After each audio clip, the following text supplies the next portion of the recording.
Sobat Prima BPSDM dimanapun Anda berada, jumpa lagi dengan saya di acara Ngopi-Ngopi Sore ala BPSDM. Ngobrol pintar, selektif, dan inspiratif. Bersama saya, Nyai Menten Ahyari. Assalamualaikum warahmatullahi wabarakatuh. Waalaikumsalam warahmatullahi wabarakatuh. Shalom. Shalom. Om Swastiastu. Om Swastiastu. Namo Buddhaya. Namo Buddhaya. Salam kebajikan. Salam kebajikan. Salam sehat dan salam bahagia untuk kita semua. Bahagia selalu.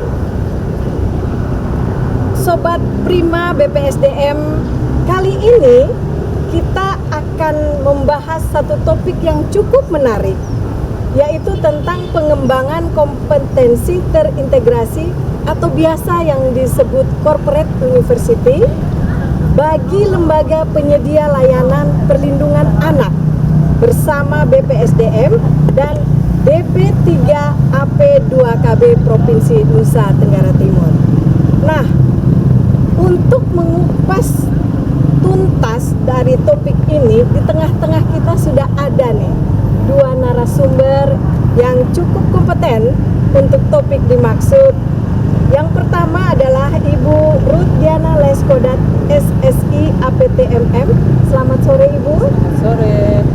Beliau saat ini adalah Kepala Dinas Pemberdayaan Perempuan, Perlindungan Anak, Pengendali Penduduk dan Keluarga Berencana atau biasa yang disingkat BP3AP2KB Provinsi Nusa Tenggara Timur. Dan juga hadir Widya Suara Senior di BPSDM, Bapak Wilhelmus Dwi Soge SE, MT, Widya Suara Ahli Madya. Selamat sore Bapak. Selamat sore. Sobat Prima, pada topik terdahulu di podcast kita Ngopi-Ngopi Sore episode keempat, kita sudah membahas tentang apa itu corporate university. Nah, kali ini kita akan membahas terkait dengan unit yang melibatkan BPSDM sebagai pendukungnya. Corporate University itu sendiri merupakan sebuah gerakan pembelajaran sepanjang hayat yang berbasis pada kebutuhan nyata organisasi dan pelayanan publik, yang mana ASN sebagai pembelajar sejati dan organisasi sebagai ekosistem belajarnya. Untuk mengupas lebih jelasnya, mari kita simak bersama-sama pertanyaan-pertanyaan yang cukup menarik yang akan membuka wawasan kita tentang pentingnya Korpu bagi lembaga penyedia layanan perlindungan anak. Nah, saya akan bertanya kepada Pak Willy sebagai Widya Suara Senior di BPSDM. Mengapa kita perlu pengembangan kompetensi bagi ASN untuk saat ini? Ya. Baik, terima kasih Ibu Nyai. Pengembangan kompetensi ASN merupakan sebuah kebijakan nasional yang dimana di dalamnya bertujuan untuk mempersiapkan seluruh aparatur sipil negara untuk mampu melaksanakan tugas-tugas di dalam pelayanan publik yang menjadi tanggung jawabnya. Nah, di dalam pengembangan kompetensi ini tertuang di dalam Undang-Undang 20 tahun 2023 tentang aparatur sipil negara. Di dalamnya mengatur tentang manajemen dari aparatur sipil negara ini. Nah, salah satu pengelolaan aparatur sipil negara adalah pengembangan kompetensi itu sendiri. Nah, pengembangan kompetensi ini ditujukan agar mempersiapkan birokrasi, dalam hal ini aparatur sipil negara, untuk memiliki kompetensi yang dituntut oleh karena jabatan-jabatan yang didudukinya. Sehingga dengan pengembangan kompetensi ini, para aparatur sipil negara akan siap melaksanakan tugas-tugasnya, dan dampak akhir dari pelayanan publik itu tentunya adalah bagaimana masyarakat mendapatkan pelayanan yang terbaik, pelayanan prima seperti itu. Di satu sisi juga pengembangan kompetensi ini ditujukan untuk mempersiapkan adanya perubahan-perubahan yang sangat dinamis di dalam penyelenggaraan pemerintahan dan pelayanan publik, khususnya teknologi informasi yang selama ini sangat luar biasa perkembangannya. Nah, melalui pengembangan kompetensi ini juga mempersiapkan aparatur sipil negara untuk dapat mengakselerasi tuntutan-tuntutan perubahan itu. Sehingga kapanpun perubahan itu terjadi, aparatur sipil negara melalui pengembangan kompetensi ini dapat merubah pelayanan-pelayanan yang menjadi tugas dan tanggung jawabnya, sehingga akan berdampak langsung terhadap masyarakat. Saya kira itu, Ibu Nyai. Wah, menarik sekali ya Pak ya. Jadi memang kita ASN ini dituntut untuk selalu mengasah kompetensi yang kita miliki untuk menghadapi tantangan dan tujuan terakhirnya adalah bagaimana kita meningkatkan pelayanan. Kinerja. Siap, baik. Berikutnya, sebelum kita beralih kepada Ibu Ruth, satu lagi Pak Willy. Apa yang dimaksud dengan pengembangan kompetensi terintegrasi itu sendiri?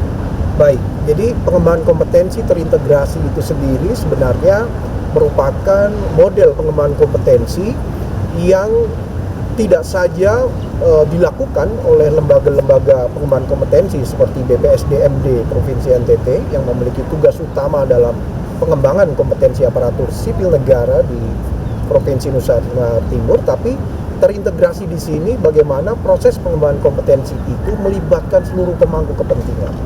Nah, oleh karena itu di dalam Undang-Undang ASN tadi 20 tahun 2023 terkait dengan pengembangan kompetensi mengatur bagaimana pengembangan kompetensi itu dilakukan secara terintegrasi, dan istilah yang sering kita kenal atau kita sampaikan yaitu apa yang disebut dengan corporate university. Nah, corporate university ini memang tidak seperti universitas yang kita pahami, ya, sebuah perguruan tinggi secara akademis, tetapi sebenarnya sebuah strategi pengembangan kompetensi yang terintegrasi yang dilakukan oleh sebuah organisasi untuk mengembangkan kompetensi dari para karyawannya. Nah, dalam konteks organisasi pemerintah itu dalam rangka mengembangkan kompetensi aparaturnya seperti itu, sehingga dengan corporate university atau pengembangan kompetensi yang terintegrasi ini, ASN kemudian dapat mampu melaksanakan tugas-tugasnya untuk mencapai visi misi pembangunan di daerah ataupun juga program kegiatan yang ada di organisasi. Demikian. Baik, berarti pengembangan kompetensi saat ini berbeda dengan pengembangan kompetensi yang lalu, Pak ya. Kalau yang lalu kita hanya datang, duduk, dengar, pulang, gitu, selesai. Tapi saat ini kita dituntut untuk mampu membawa pulang apa yang sudah kita peroleh dan mengimplementasikan bagi pengembangan organisasi itu sendiri. Begitu Pak ya. Memang agak sedikit berat ya ASN yang saat ini dibandingkan dengan yang lalu. Makanya pengembangan kompetensi itu sangat penting gitu Pak ya. Baik, saya ke Ibu Ruth, mohon maaf, ini apa sih yang melatar belakangi kenapa BP3 AP2KB mau bekerja sama dengan BPSDM dalam pengembangan kompetensi terintegrasi itu sendiri? Ya, jadi Ibu Nyai, kita semua perlu mengetahui bahwa angka kekerasan terhadap anak juga perempuan di Nusa Tenggara Timur meningkat dari waktu ke waktu. Tercatat kita mempunyai satu unit pelayanan untuk kekerasan perempuan dan anak adalah UPTD PPA Provinsi. kita juga di 22 kabupaten kota diharapkan bisa terbentuk. Nah, khusus untuk UPTD PPA Provinsi Nusa Tenggara Timur tahun 2024 tercatat kekerasan 398. Kalau kita rata-rata per bulannya 33 kasus. Tahun sebelum 2023 per bulannya 26 kasus. Ternyata di 2025 baru sampai bulan April Mei rata-ratanya per bulan kasus kekerasan baik perempuan, anak termasuk kekerasan seksual sebanyak 47 kasus. Tapi catatan pada bulan Mei kasus kekerasan yang dilaporkan di UPTD PPA Provinsi sebanyak 57 kasus. Nah, untuk itu kita memilih untuk melakukan pelatihan atau peningkatan kompetensi ASN. Nah, berdasarkan hasil asesmen yang dilakukan UNICEF pada bulan Februari 2025 menggunakan kerangka Service Maturity Assessment, jadi melalui wawancara, kuesioner, informasi kunci dari pemerintah, non lembaga pemerintah menunjukkan bahwa 10 kabupaten telah memiliki peraturan daerah untuk pembentukan UPTD PPA. Di mana saja? Kota Kupang, Kabupaten Kupang, Manggarai, Nagekeo, Saburai Jua, Sika, Sumba Barat, Sumba Barat Daya, Sumba Tengah, dan Timur Tengah Selatan. Nah, 1 kabupaten, Manggarai Barat, masih pada tahapan penyusunan peraturan daerah. 8 kabupaten yaitu Ende, Flores Timur, Belu, Lembata, Manggarai Timur, Rotendau, Sumba Timur, Timur Tengah Utara dalam tahapan mempersiapkan naskah akademik pembentukan UPTD PPA. Nah, 2 kabupaten Alor dan Malaka dalam tahapan penyusunan naskah akademik pembentukan UPTD PPA. Kita harapkan ada 4 persyaratan ini terpenuhi supaya semua kabupaten dan kota di Provinsi Nusa Tenggara Timur ditambah provinsi terbentuk UPTD PPA. Yang ketiga, pada sisi ketersediaan pekerja sosial, ternyata Ngada dan Sumba Tengah tidak memiliki pekerja sosial, sehingga tugas-tugas pekerja sosial di 2 kabupaten ini dijalankan oleh pekerja sosial pada kabupaten terdekat. Yang keempat, alasannya aspek ketersediaan standar operasional prosedur. Nah, ini penting agar penanganan kasus khusus anak dan perempuan dalam hal ini bisa dilaksanakan dengan baik. Ternyata 9 kabupaten telah memiliki SOP pelayanan. 2 kabupaten telah memiliki SOP cekatan, cepat, akurat, komprehensif, dan terintegrasi. 9 kabupaten masih menyusun SOP pelayanan dan 1 kabupaten tahapan penyusunan SOP cekatan. Nah, SOP ini diadopsi oleh dinas yang menyelenggarakan urusan perlindungan perempuan dan anak. Jadi nomenklatur untuk dinas pemberdayaan perempuan beberapa macam. Ada yang bergabung di sosial, ada yang DP3A sendiri, ada yang bergabung DP3A dan pengendalian penduduk. Sama seperti provinsi, DP3A digabung dengan pengendalian penduduk. Ada yang terpisah DP3A, pengendalian penduduk sendiri. Nah, ada yang masih terbentuk P2 TP2A, jadi belum terbentuk UPTD. Nah, kalau UPTD belum terbentuk, maka pelayanan laporan kekerasan perempuan dan anak tidak diselesaikan sama antara 1 kabupaten dan kabupaten yang lain. Nah, itu yang tidak boleh, sehingga unit yang melakukan ini harus dilatih. Dan yang terakhir, responden dalam hal ini korban yang melapor perempuan, korban yang melapor tentang kasus kekerasan anak atau keluarga menyampaikan bahwa perlu pelatihan bagi penyedia pelayanan perlindungan anak seperti SOP cekatan. Yang kedua, pelatihan asesmen anak. Yang ketiga, pelatihan komunikasi sensitif terhadap korban. Jadi memang ini keahlian di mana petugas harus mempunyai kemampuan karena berkomunikasi dengan korban harus mempunyai teknik, karena korban datang melapor saja kita bersyukur bahwa masyarakat percaya kepada kita pemerintah. Nah, masing-masing korban baik perempuan khususnya anak, dia datang dengan kondisi stres, depresi, kadang-kadang harapan hidup sudah tidak ada lagi. Nah, bagaimana mengkomunikasikan itu harus standar. Nah, dibutuhkanlah pelatihan. Kemudian pelatihan pendampingan anak dan pelatihan pendampingan hukum, khususnya pelatihan bantuan pertama pemulihan psikologis. Jadi setelah dilaporkan, didampingi, ternyata masih ada efek di belakangnya, harus didampingi. Nah, itu butuh peningkatan kompetensi dari waktu ke waktu. Itulah kita memilih BPSMD menjadi partner untuk peningkatan kompetensi terintegrasi. Jadi semua kabupaten kota harus mempunyai standar yang sama, karena korban di kabupaten A, kabupaten B harus dilayani sama. Korban yang melapor ke UPTD provinsi harus melakukan hal yang sama. Baik, DP3AP 2 KKB ya, berharap masyarakat mempercayai. Ya. Nah, sekarang Ya. Ibu Ruth sebagai nakodanya Ya. sudah mempercayai BPSDM nih Pak Iya. Willy.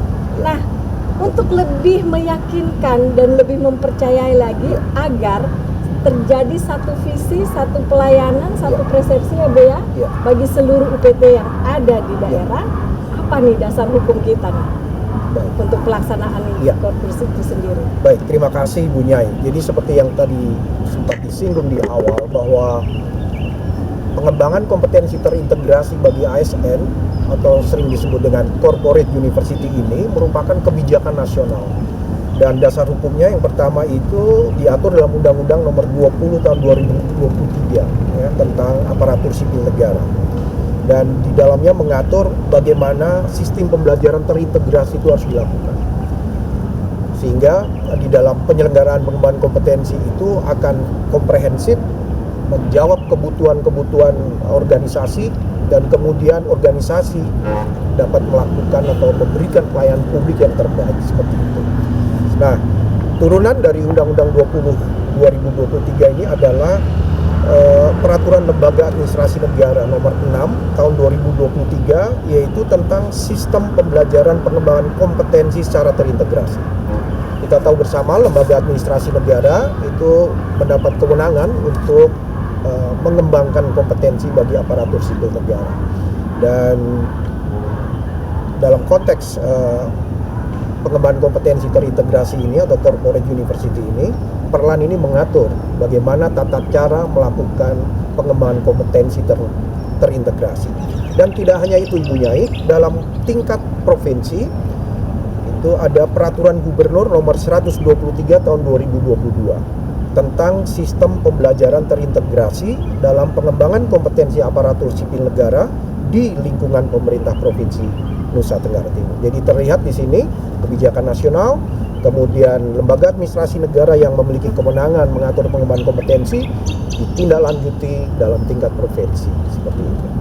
Baik, Ibu Kadis ini sudah yakin ya Ibu ya bahwa sudah ada undang-undang atau aturan yang menaungi ini sehingga tidak diragukan lagi bahwa BPSDM mampu melakukan korpu ini, kegiatan korpu.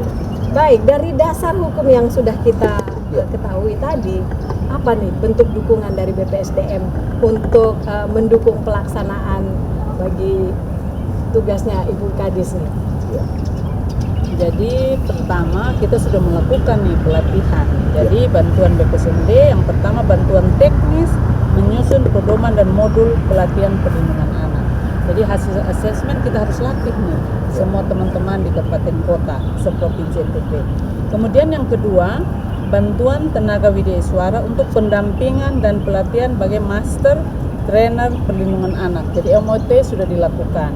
Kita juga sudah melakukan bersama-sama dengan bantuan teman-teman BPSMD, bantuan tenaga widya suara untuk pendampingan pelatihan TOT bagi lembaga penyedia layanan perlindungan anak. Dan yang keempat, bantuan tenaga widyaswara untuk pelatihan penyedia layanan perlindungan anak di 5 kabupaten kota seprovinsi NTT ini akan ditindaklanjuti 1-2 minggu kemudian. Nah, karena standar ini baik, maka kita berharap outputnya teman-teman dalam implementasi pelayanan terhadap anak, khususnya anak yang mengalami kekerasan, bisa dilaksanakan dengan baik. Dan harapannya Ibu Nyai, setelah melakukan ada evaluasi, setelah kita evaluasi, oh ternyata yang kemarin dilakukan 3 hari bisa menjadi 2,5 hari. Nanti kita evaluasi lagi, ternyata bisa diperpendek lagi dengan teknik-teknik yang dilatih oleh narasumber termasuk widyaswara. Demikian Ibu. Baik, cukup kompleks juga ya Pak. Iya, Billy. betul sekali Ibu Nyai. Kalau dari BPSDM sendiri, dukungannya seperti apa? Baik, terima kasih. Jadi karena BPSDM memiliki tugas pokok dan fungsi sebagai pengembang kompetensi aparatur sipil negara, dan dalam konteks pengembangan kompetensi terintegrasi atau ASN, Corporate University, banyak hal yang bisa dilakukan kerjasamanya.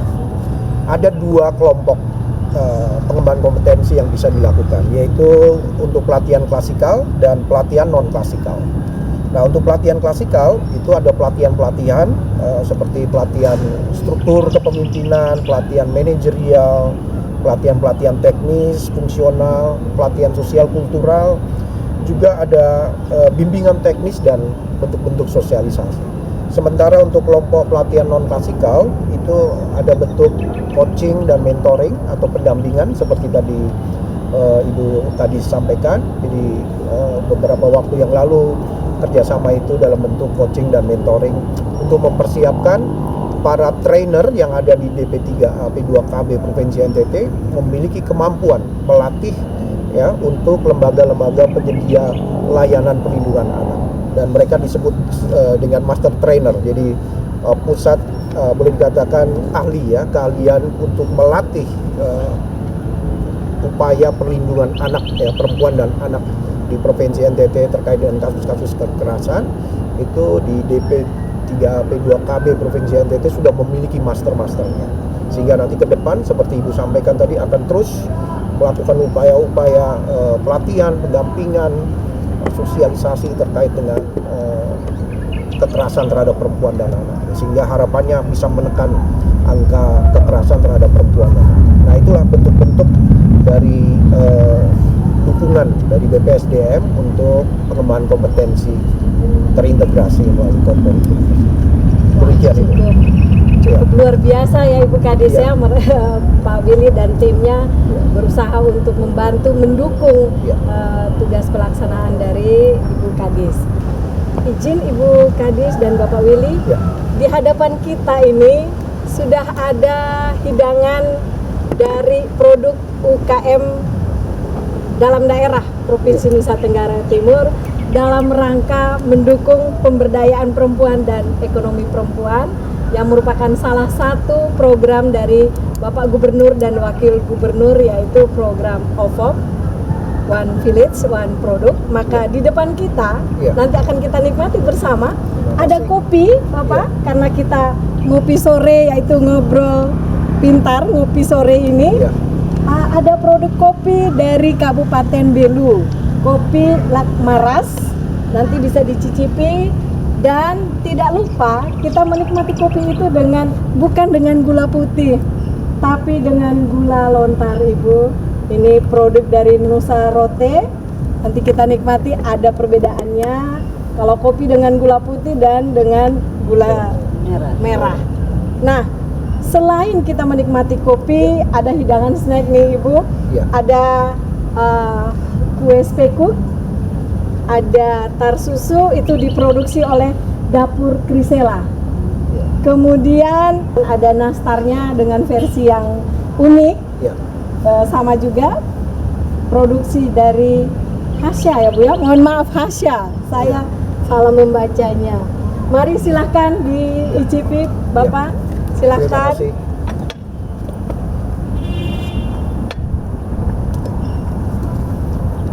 Kita menikmati kopi daerah kita sendiri. Gulanya gula lontar. Gula lontar. Ya. Mari Iya, silahkan. terima kasih.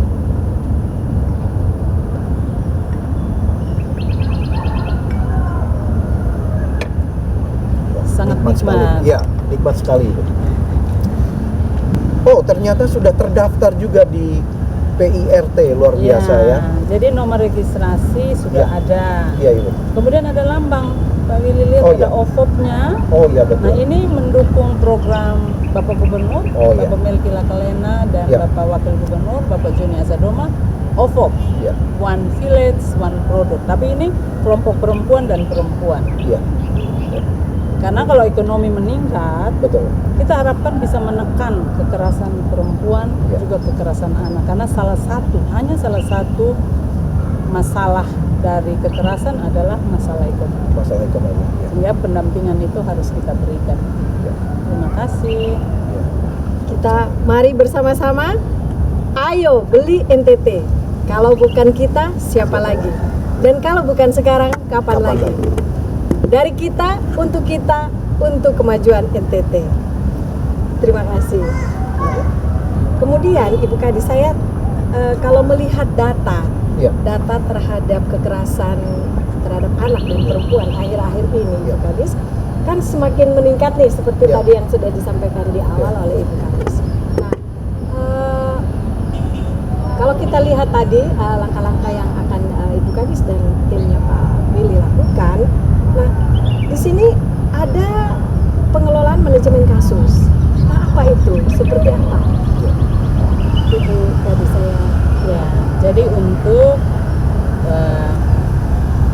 manajemen kasus, kita harus berpikir bahwa pembelajaran ini pembelajaran orang dewasa. Jadi di dalamnya ada materi di mana saya melihat yang pertama dilakukan adalah pesan berantai. Ternyata pesan berantai ini baru 5 orang saja tahapannya. Pesan yang pertama berbeda, yang terakhir berbeda. Nah, untuk itu meyakinkan kita bahwa manajemen kasus itu harus ada dalam pelatihan peningkatan kompetensi terintegrasi. Jadi kita mengetahui manajemen kasus ini pendekatan sistematis. Ya. Untuk memastikan penerima manfaat mendapatkan layanan perlindungan perempuan dan anak. Dalam hal ini yang menerima adalah korban kekerasan yang melapor di UPTD PPA Provinsi khususnya dan Kabupaten Kota. Untuk memenuhi apa? Memenuhi kebutuhan yang beragam secara cepat, akurat, komprehensif, terintegrasi dengan menghubungkan berbagai layanan. Jadi kasus kekerasan ini tidak hanya satu layanan, tapi banyak layanan yang ada di dalamnya. Ini melibatkan proses perencanaan, pelaksanaan, pemantauan, juga evaluasi penanganan kasus dengan melibatkan berbagai sumber daya dan kolaborasi. Nah, saya mau menyampaikan di sini beberapa aspek yang penting dalam manajemen kasus. Yang pertama, sistematis. Sistematis ini penting karena harus ada kerangka kerja yang terstruktur untuk menangani kasus perlindungan anak. Memastikan bahwa setiap anak mendapatkan bantuan yang tepat sesuai dengan kebutuhan. Jadi kurang lebih gambarannya, anak yang mengalami kekerasan biasanya diancam. Depresi, stres, malu. Nah, kerangka kerja kita yang sistematis dimaksudkan kalau anak datang pertama belum bisa cerita semua, boleh pulang dulu. Nanti ada kesempatan datang lagi, cerita lagi. Tapi dipastikan bahwa sistemnya harus tepat untuk anak. Yang kedua, dukungan kasus. Jadi anak dan keluarga ada yang perlu mendapatkan bantuan psikososial, didampingi oleh psikolog klinis. Nah, psikolog klinis ini biasanya mendampingi anak, kemudian mempunyai hasil, kemudian UPTD PPA akan menentukan apakah perlu lagi ditambah dampingan ini. Kemudian kalau kekerasan, dalam hal ini kekerasan seksual ini tidak boleh dimediasi. Dia diproses secara pidana. Nah, kalau proses pidana harus ada orang yang ngerti hukum. Nah, kita sudah punya koordinasi dengan beberapa lembaga bantuan hukum. Kemudian ada kekerasan anak dalam rangka perlindungan ini, ada anak yang mengalami kekerasan fisik seperti seorang ibu yang memotong tangan anak. Maka anak ini butuh bantuan kesehatan. Maka petugas UPTD akan mendampingi ke puskesmas.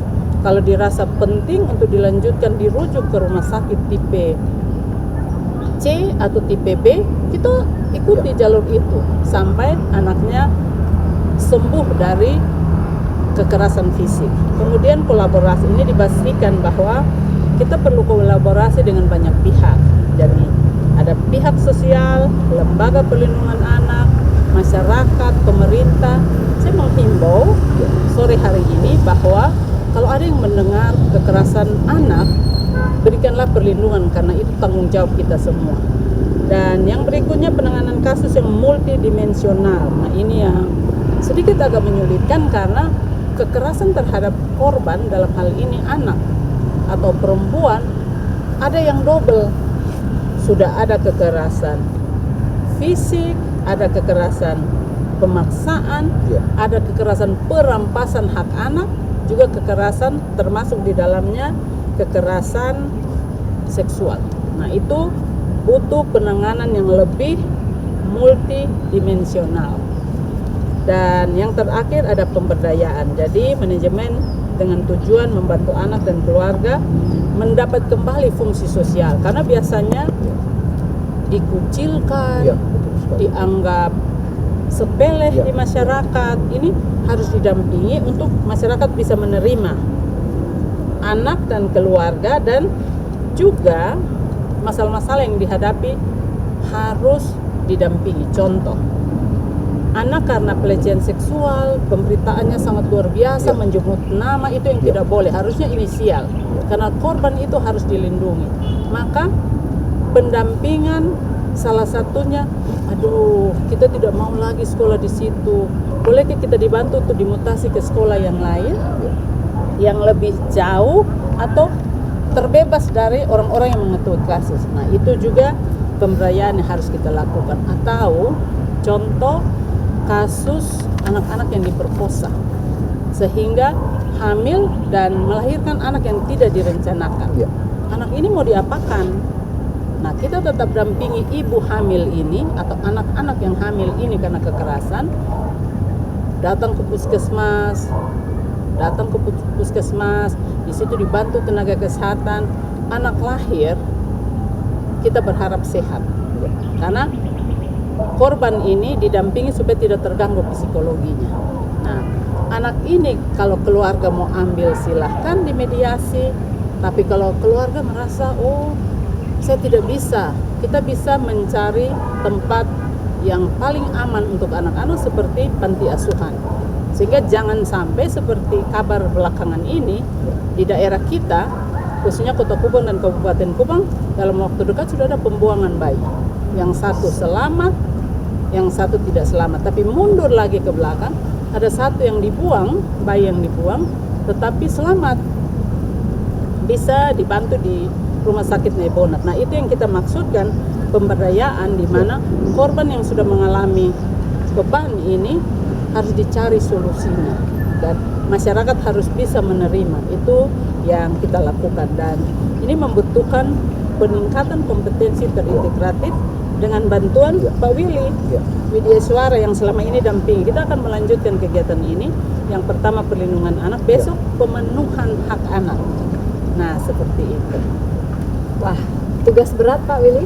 PR bagaimana Bapak dan tim untuk membuat satu pendekatan dalam penanganan manajemen kasus ini, ya, dan cukup rumit ini. Jadi memang karena mereka yang terdampak pada kasus ini, biasanya sanksi sosial itu lebih berat Ibu ya, dan waktunya itu tidak saat itu, tapi berkepanjangan.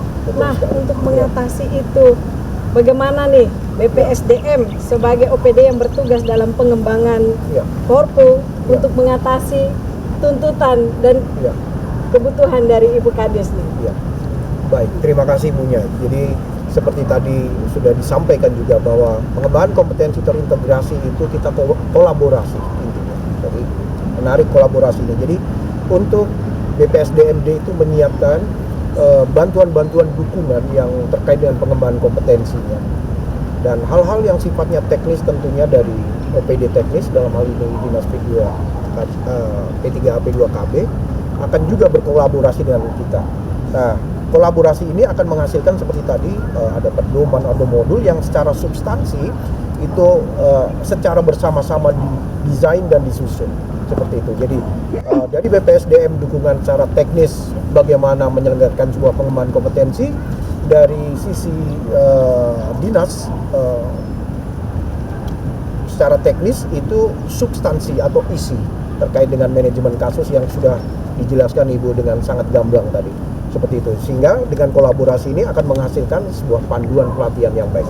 Nah, di samping itu juga BPSDMD Provinsi Nusa Tenggara Timur merupakan lembaga pengembang kompetensi yang terakreditasi. Ya, kami terakreditasi bintang 1 sehingga memiliki kemampuan untuk menyelenggarakan pelatihan. Dan juga banyak program-program kami yang sudah diakreditasi oleh lembaga administrasi negara seperti pelatihan kepemimpinan administrator, pelatihan kepemimpinan pengawas, pelatihan dasar untuk CPNS, itu juga kami terakreditasi. Juga kami menyiapkan sarana prasarana ya untuk pelatihan-pelatihan yang sifatnya baik itu klasikal maupun non klasikal, daring dan sebagainya. Tujuannya tadi supaya kita bisa berkolaborasi dalam pengembangan kompetensi. Dan yang penting juga Ibu Nyai, bahwa sumber daya manusia ya yang ada di BPSDMD ini semuanya terakreditasi sebagai Master of Trainer dan juga Training Officer Course. Jadi itu sebuah standar lembaga pengembang kompetensi seperti itu. Saya kira itu Ibu. Wah, cukup luar biasa Ibu Kadis ya. Ini strategi dan persiapan peluru yang sudah disiapkan oleh Pak Willy dan tim BPSDM itu sendiri sudah cukup luar biasa, karena BPSDM berkomitmen bahwa pelatihan bukan hanya sekedar pelatihan formalitas kegiatan tapi menjadi bagian untuk perubahan birokrasi ke arah yang lebih profesional. Terakhir untuk Ibu Kadis, apa saja nih bentuk tindak lanjut dari kerjasama yang sudah dilakukan dengan BPSDM? Ya, jadi Ibu Nyai, sebelum sampai ke pertanyaan itu, saya memberikan informasi seperti ini. Ya. Kita sudah mendapatkan pelayanan yang pertama, metode pada saat MOT dan TOT, metode media pembelajaran dan komunikasi yang efektif dalam presentasi. Nah, sebenarnya ASN khususnya untuk perlindungan anak di DP3AP2KB Provinsi Nusa Tenggara Timur atau di kabupaten kota ternyata cara komunikasinya belum oke. Contoh, ngomongnya E-nya banyak. Kan waktu diadvokasi kepada pimpinan atau pimpinan lebih tinggi, membosankan. Jadi ide terbaik, permohonan dana menjadi tidak bagus komunikasinya sehingga tidak terrealisasi. Yang kedua, kemarin pembelajaran orang dewasa. Jadi ada gamenya, siang-siang ada kelompoknya, perorangannya, sehingga ilmu yang diberikan kepada peserta menjadi lebih bagus. Kemudian rancang bangun pembelajaran dan rencana pembelajaran. Nah, ini diberikan kepada teman-teman khususnya kabupaten kota untuk mereka merencanakan pelatihan yang dibutuhkan oleh masing-masing, karena dalam penanganan kasus, kalau boleh diceritakan, ada yang kok kekerasan seksual dimediasi ya. Nah, itu butuh pengetahuan hukum tertentu. Ada yang anak-anak yang harus melahirkan tanpa perencanaan karena dalam tanda kutip ada pemerkosaan, dipaksakan menikah, padahal anaknya waktu ditanyai psikolog klinik, Ibu, saya mau tetap melanjutkan sekolah. Berarti berbeda nih dengan harapan. Kemudian ada konsep dan kebijakan perlindungan. Setelah belajar harus ada kebijakan yang diambil. Dan sisi mekanisme penanganan kasus bahkan rujukan. Jadi kita provinsi karena ada UPTD PPA-nya, kabupaten kota kalau merasa penting butuh merujuk ke provinsi, atau kasus itu melibatkan pelaku di Kabupaten A, tinggalnya di Kabupaten B, kejahatannya di Kabupaten C. Nah, itu harus dirujuk ke UPTD PPA provinsi. Kemudian tindak lanjut akan dievaluasi. Nah, harapan besar dari kerjasama ini dalam hal pengembangan kompetensi terintegrasi atau corporate university ini khusus bagi pelayanan perlindungan anak. Kita ingin supaya ada latihan pelayanan perlindungan anak kabupaten, kota, seprovinsi NTT, dan pelatihannya melibatkan pemberdayaan perempuan dan perlindungan anak, karena kita mempunyai nomenklatur yang berbeda. Tadi saya sudah sampaikan ada dinas yang bergabung di dinas sosial, dinas sosial pemberdayaan perempuan dan perlindungan anak. Ada yang bergabung dengan pengendalian penduduk seperti di provinsi, dinas pemberdayaan perempuan, perlindungan anak, dan pengendalian penduduk dan KB. Ada yang dinas pemberdayaan perempuan dan perlindungan anak tersendiri, dinas pengendalian penduduk dan perlindungan anak tersendiri. Nah, harapannya pelatihan ini melibatkan semua yang berbeda-beda nomenklatur. Supaya apa? Supaya pelatihannya terintegrasi, penanganannya makin baik, dan kita tidak berharap ada kekerasan terhadap anak-anak di Nusa Tenggara Timur, juga tidak ada kekerasan terhadap perempuan di Nusa Tenggara Timur, tetapi apabila ada, penanganannya makin baik dari waktu ke waktu karena petugas pelayanan publik perlindungan anak sudah terlatih dengan baik. Baik, terima kasih Bu Kadis untuk kepercayaannya. Ya, semoga dengan adanya kolaborasi ini maka bisa menekan bahkan menurunkan angka tingkat kekerasan terhadap anak dan perempuan, seperti itu Ibu Kadis ya. Sobat Prima BPSDM dimanapun yang Bapak Ibu berada, demikianlah perbincangan kita sore ini dengan lembaga penyedia layanan perlindungan anak, dan bagaimana gambaran BPSDM untuk mendukung itu tidak lain adalah bagaimana untuk menekan agar angka kekerasan terhadap perempuan dan anak itu semakin turun dari waktu ke waktu. Kemudian pengembangan kompetensinya menjadi lebih adaptif, inovatif, dan berdampak. Seperti itu. Berdampak itu yang kita harapkan bersama. Terima kasih Ibu Kadis untuk waktunya sebagai narasumber kita sekali ini. Terima kasih untuk Bapak Willy. Semoga di pertemuan-pertemuan kita berikutnya akan semakin memicu transformasi nyata di pemerintahan dan lebih memperkaya, lebih meningkatkan kualitas pelayanan kita terhadap masyarakat. Bagi Sobat Prima BPSDM, mari kita terus belajar, berbagi, dan berinovasi.